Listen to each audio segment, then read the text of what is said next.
এই সিজনে কম দামে পাকা টমেটো পাওয়া যায় আর এই টমেটো দিয়ে আমরা টমেটো সস বানিয়ে সারা বছর সংরক্ষণ করে রাখতে পারি, যা হবে নামি দামি ব্র্যান্ডের থেকে পারফেক্ট এবং স্বাস্থ্যসম্মত। আসসালামু আলাইকুম, কেমন আছো সবাই? আশা করি সবাই ভালো আছো।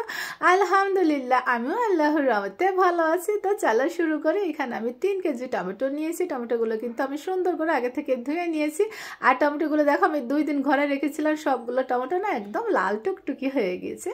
তো একটা টমেটো আমি দেখো 4 ফালি করে না কেটে নিয়েছি। আর সস বানানোর ক্ষেত্রে লাল টুকটুকি টমেটো গুলো নির্বাচন করব, তাহলে সসটাও লাল টুকটুকি হবে। তো চলো এই যে চুলায় চলে আসছি।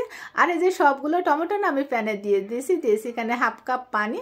আর এখানে নিয়েছি আমি আদা, রসুন আর একটা পেঁয়াজ নিয়েছি, দালচিনি নিয়েছি আর নিয়েছি লং। তো রসুন আমি একটা রসুনের সবগুলো কোয়া নিয়েছিলাম।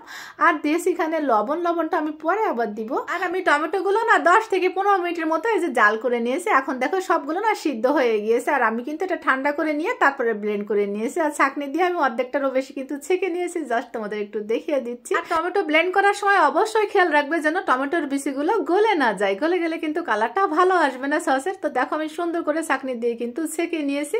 আর দেখো বিচিগুলো তোমাদের আমি দেখাচ্ছি, আমার একটা বিচিও কিন্তু গলে যায়নি।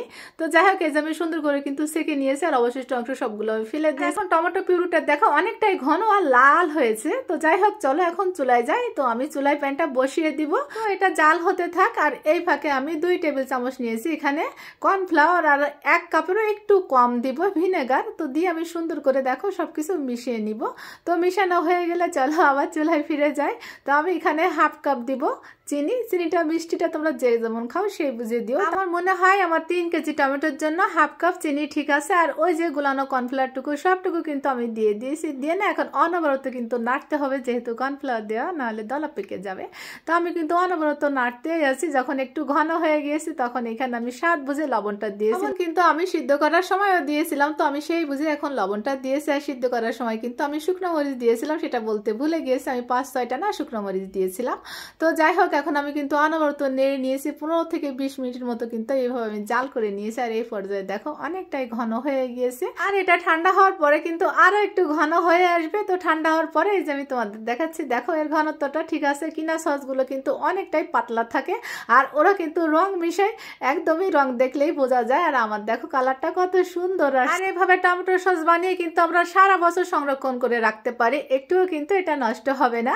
তো আমি কিন্তু রমজান মাসের জন্য এটা বানিয়ে রাখলাম। তো তোমরাও চাইলে কিন্তু এটা বানিয়ে রাখতে পারো। দোকান থেকে অস্বাস্থ্যকর টমেটো সস কিনে না খেয়ে কম দামে টমেটো কিনে আমরা স্বাস্থ্যসম্মত ভাবে ঘরে বানিয়ে কিন্তু সারা বছর সংরক্ষণ করে রাখতে পারি।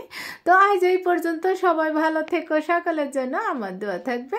আর আমাকে একটু তোমাদের দোয়াতে রেখো। আসসালামু আলাইকুম।